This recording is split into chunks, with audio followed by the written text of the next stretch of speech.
Hello everyone, welcome back to the channel. Assessment year 25-26 की ITR कैसे revise करते हैं इस वीडियो में आज बात करने वाले हैं। इससे रिलेटेड कुछ पॉइंट्स इस वीडियो में आपको बताने वाला हूं कि रिवाइज आईटीआर किसे कहते हैं, रिवाइज आईटीआर की ड्यू डेट्स क्या होती है और आपको कब अपनी आईटीआर रिवाइज करनी चाहिए, ऑनलाइन आईटीआर को कैसे रिवाइज करते हैं और कुछ FAQ that is frequently asked questions जो कि रिवाइज आईटीआर के ऊपर होती हैं आपकी, उसके बारे में भी बात करेंगे।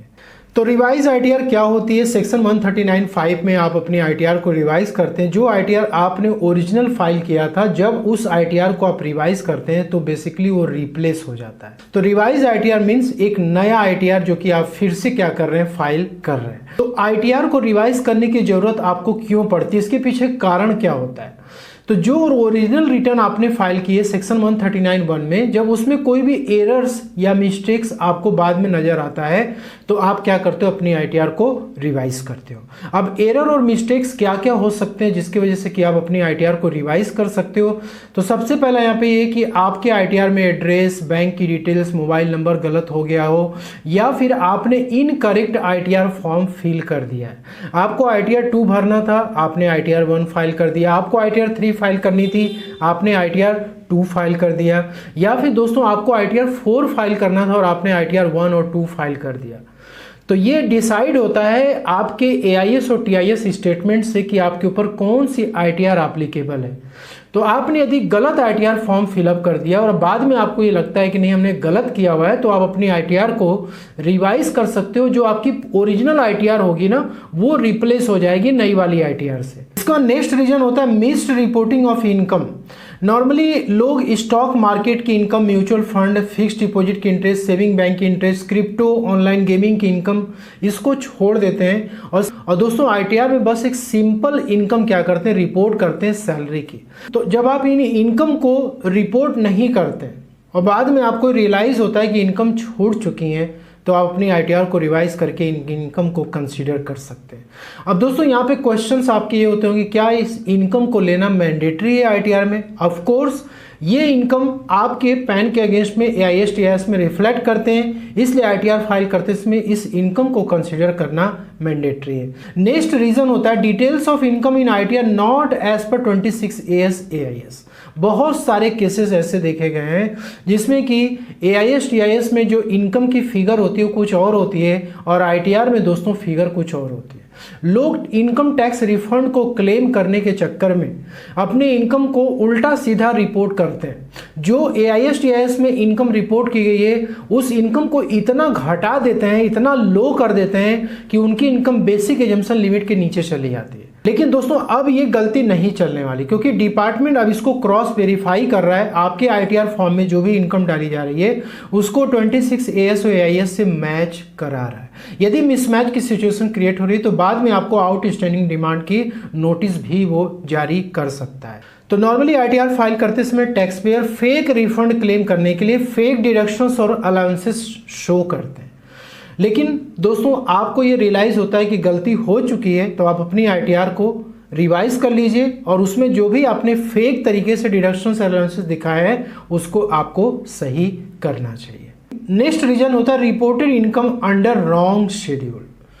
ऐसा कई बार देखा गया है कि ऑनलाइन गेमिंग की इनकम, क्रिप्टो मार्केट की income, cross word project, lottery की इनकम लोग सैलरी हेड में रिपोर्ट करते हैं।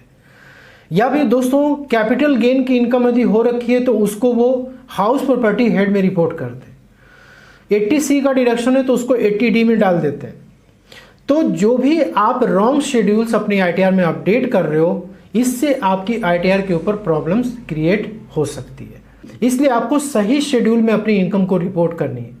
तो यदि गलती आपसे हो चुकी है ओरिजिनल आईटीआर में, तो आप आईटीआर को रिवाइज कर उसको राइट शेड्यूल्स में रिपोर्ट कर सकते हैं। इसके बाद नेक्स्ट यहाँ पे रीजन है fast ITR processing and refund issue. Tax payer के माइंड में एक मिसकंसेप्शन क्रिएट हो चुका है कि आईटीआर जो हमने ओरिजिनल फाइल की हुई है वो जल्दी प्रोसेस नहीं हो रही है, तो हम अपनी आईटीआर को क्या करें, रिवाइज कर दें, जिससे कि हमारी आईटीआर बहुत ही तेजी से प्रोसेस होगी और हमारे रिफंड भी बहुत ही तेजी से इशू होंगे। आईटीआर प्रोसेसिंग की एक साइकिल चलती है और उस साइकिल के अकॉर्डिंग ही आपकी आईटीआर प्रोसेस में जाती है और आपको रिफंड इशू होते हैं यदि जेन्युइनली क्लेम किया गया है तब। अब दोस्तों आईटीआर प्रोसेसिंग की जो साइकिल होती है, जब आप अपनी आईटीआर को रिवाइज करते हो ना तो रीसेट हो जाता है। अब इसका मतलब क्या होता है, मान लीजिए कि आपने ओरिजिनल आईटीआर 15 जुलाई को फाइल कर दी, आपकी आईटीआर की वेरिफिकेशन भी आपने कर दी 30 डेज के अंदर। अब सीपीसी बेंगलोर यूनिट क्या करता है, आपकी आईटीआर को वैलिडेट करता है, मतलब उसको चेक करता है, उसकी इन्फॉर्मेशन को क्रॉस वेरीफाई करता है पोर्टल से, इनकम की डिटेल, डिडक्शन, एग्जम्पशन, सारी डिटेल्स को। तो जब आपकी आईटीआर वैलिडेशन में चल रही है, उसमें चेकिंग चल रही है, आपको भी नहीं दिखता है कि हमारी आईटीआर वैलिडेशन में है। दोस्तों इस सब चीज़ों में टाइम लगता है, यहीं पे लोग गलती करते हैं। यदि आपके आईटीआर में जो मैंने एरर ओमिशन दिखाया, जो गलती मैंने दिखाई, यदि उस प्रकार की कोई गलती नहीं है, आपकी आईटीआर बिल्कुल सही है, तो दोस्तों उस केस में आपको वेट करना चाहिए। अब देखिए किस तरीके से प्रोसेसिंग की साइकिल रीसेट होती है। यहाँ पे वैलिडेशन चल रहा है और आपने क्या किया, 22 जुलाई को आईटीआर को रिवाइज कर दिया। अब दोस्तों जब ये आईटीआर रिवाइज होती है ना, तो आपका ये जो साइकिल वो फिर से रिवाइज हो जाता है। मतलब कि आपकी जैसे ओरिजिनल आईटीआर का जो डेट था, उसके बाद ई वेरिफिकेशन था, फिर वैलिडेशन चालू हुआ, अब फिर से आप उसी पॉइंट पे चले जाते हो और उसमें दोस्तों लगता है टाइम। अब क्या हुआ, 22 जुलाई को आपने किया, उसके बाद फिर से आपको लगा कि तुरंत प्रोसेस हो जाएगा, रिफंड भी आ जाएगा, लेकिन ऐसा हो नहीं रहा है। अब क्या हुआ, फिर से आपने 25 जुलाई को रिवाइज कर दिया, फिर उसके बाद 30 जुलाई को आपने रिवाइज कर दिया, और परिणाम ये होता है कि इस टाइप की आईटीआर जल्दी प्रोसेस नहीं होती। इसलिए आपको इन सब से बचना चाहिए। आपको आईटीआर को बार बार रिवाइज नहीं करना चाहिए जब तक कि उसमें कोई सीरियस इशू ना हो जाए।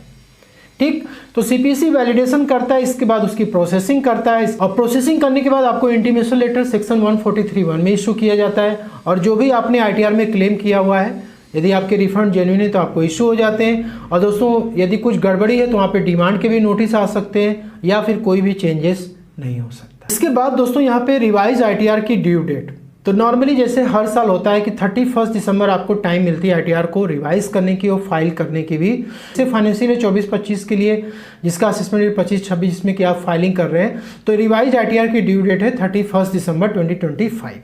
अब देखिए यहाँ पे कंफ्यूजन लोगों को होता है बिलेटेड रिटर्न और रिवाइज रिटर्न में। तो अभी आईटीआर की ड्यू डेट 31 जुलाई से एक्सटेंड करके 15 सितंबर हो चुकी है।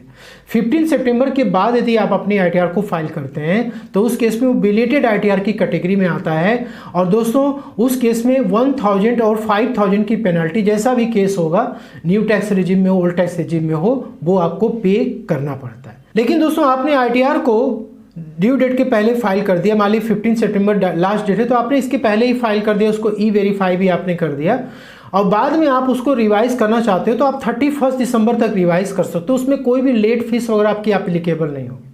तो आईटीआर को रिवाइज करने के कुछ कंडीशंस होते हैं। पहला कंडीशन तो ये है कि आपकी ओरिजिनल आईटीआर फाइल होनी चाहिए सेक्शन 139(1) में, और दोस्तों वो भी ड्यू डेट के पहले। सेकंड है कि आपको ओरिजिनल आईटीआर ड्यू डेट के पहले वेरीफाई भी करना चाहिए, मतलब 30 डेज का टाइम लिमिट मिलता है तो उसके पहले आपकी आईटीआर ई वेरीफाई होनी चाहिए।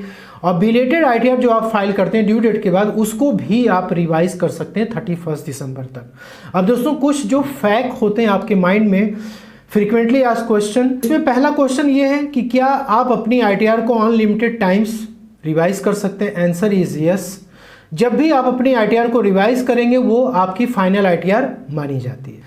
Weather revise ITR is process, yes of course, आपकी रिवाइज आईटीआर भी प्रोसेस होती है जैसे ओरिजिनल आईटीआर प्रोसेस होती है, बस कंडीशन है कि आपको उसको ई वेरीफाई करना पड़ता है। रिवाइज आईटीआर में प्रोसेसिंग टाइम कितना लगता है? तो जो टाइमिंग दोस्तों आपके ओरिजिनल आईटीआर में लगता है, सेम रिवाइज आईटीआर में भी लगता है। लेकिन यदि आप अपनी आईटीआर को बार बार रिवाइज कर रहे हैं बिना किसी कारण के, सिर्फ प्रोसेसिंग के लिए, रिफंड इशू के लिए, तो उस केस में हो सकता है कि प्रोसेसिंग में बहुत ज़्यादा समय लग जाए। Can we receive ITR processing intimation letter section 143(1)? Yes of course, क्योंकि वो आपकी ओरिजिनल आईटीआर की तरह ही ट्रीट की जाती है, तो जब भी प्रोसेसिंग होगी आपको इंटीमेशन लेटर इसका भी इशू होगा। Can we revise ITR when original ITR is process? Yes of course, आपकी ओरिजिनल आईटीआर प्रोसेस हो चुकी है और आपके रिफंड भी आ चुके हैं, लेकिन आपको लगता है कि नहीं कोई गड़बड़ी हो चुकी है, तो आप उस आईटीआर को रिवाइज कर सकते हैं। अब हम चलते हैं ऑनलाइन पोर्टल पे, देखते हैं कि आप आईटीआर को कैसे रिवाइज कर सकते हैं। दोस्तों आईटीआर को रिवाइज करने के लिए आपको इनकम टैक्स पोर्टल पे आना है। यहाँ पे ई फाइल सेक्शन में आप जाते हैं, income tax return view file returns पे आपको क्लिक करना होता है। तो यहाँ पे दोस्तों आपने ओरिजिनल आईटीआर फाइल कर दी असेसमेंट ईयर 25-26 की, और अभी तक ये प्रोसेसिंग में नहीं गई है। ई वेरीफाई कंप्लीटली हो चुकी है। अब इस ITR को हमें क्या करना है, रिवाइज करना है। इस ITR में कोई गलती हो चुकी है, ITR 2 फाइल करना है, ITR 3 फाइल करना है, कुछ गड़बड़ी है, तो उस केस में आपको क्या करना है, income tax return file income tax return पे आपको क्लिक करना है। यहाँ पे दोस्तों आपको असेसमेंट ईयर सेलेक्ट करना है, ऑनलाइन मोड सेलेक्ट करना है और इसके बाद आपको कंटिन्यू बटन पे क्लिक करना है। यहाँ पे स्टार्ट न्यू फाइलिंग पे आपको क्लिक करना है और उसके बाद आपको यहाँ पे इंडिविजुअल पे सेलेक्ट करना है, देन आपको कंटिन्यू बटन पे क्लिक करना है। यहाँ पे आपको ITR फॉर्म सेलेक्ट करना है। तो देखिए अब यहाँ पे आपको करेक्ट ITR फॉर्म सेलेक्ट करना है। यदि ITR 1 में कोई इशू है तो आप ITR 1 को सेलेक्ट करेंगे, लेकिन ITR 1 की जगह आपको 2 फाइल करना था, लेकिन आपने गलती कर दिया, 1 फाइल किया। तो यहाँ पे अब आपको ITR 2 सेलेक्ट करना पड़ेगा। प्रोसीड विद ITR 2 क्लिक करेंगे, यहाँ पे लेट्स गेट स्टार्टेड पे आपको क्लिक करना है। इसके बाद दोस्तों taxable income more than basic exemption limit, और यहाँ पर आपको इसको कंटिन्यू पे क्लिक करना है, देन आपको ओके पे क्लिक करना है। देखिए सारा प्रोसेस जो है ITR फाइलिंग का, जो कि मैं समझता हूँ कि आप लोग को पता होगा कैसे फाइल करते हैं। यहाँ पे दोस्तों बस आपको एक काम करना है जो कि मैं आपको बता देता हूँ। ITR रिवाइज करने के लिए जनरल इन्फॉर्मेशन में आप आते हैं, यहाँ पे फाइलिंग स्टेटस पे आपको जाना होता है और यहाँ पे देखिए ये क्या करता है, बाय डिफ़ॉल्ट सेक्शन 139(5) को ये सेलेक्ट कर लेता है। आपको सेलेक्ट करने की भी ज़रूरत नहीं है क्योंकि आपकी ओरिजिनल ITR क्या हो चुकी है, ऑलरेडी फाइल हो चुकी है सेक्शन 139(1) में। अब आप इसको रिवाइज करना है तो सेक्शन 139(5) आपको सेलेक्ट करना पड़ेगा और उसके बाद दोस्तों जो प्रोसेस है ITR फाइलिंग का जो कि आप फॉलो करते हो उसी तरीके से आपको करना है। ठीक है, तो आशा करता हूँ कि आपको वीडियो में दी गई जानकारी पसंद अच्छी लगे तो लाइक शेयर जरूर करें। मिलते हैं नेक्स्ट वीडियो में। Thank you so much.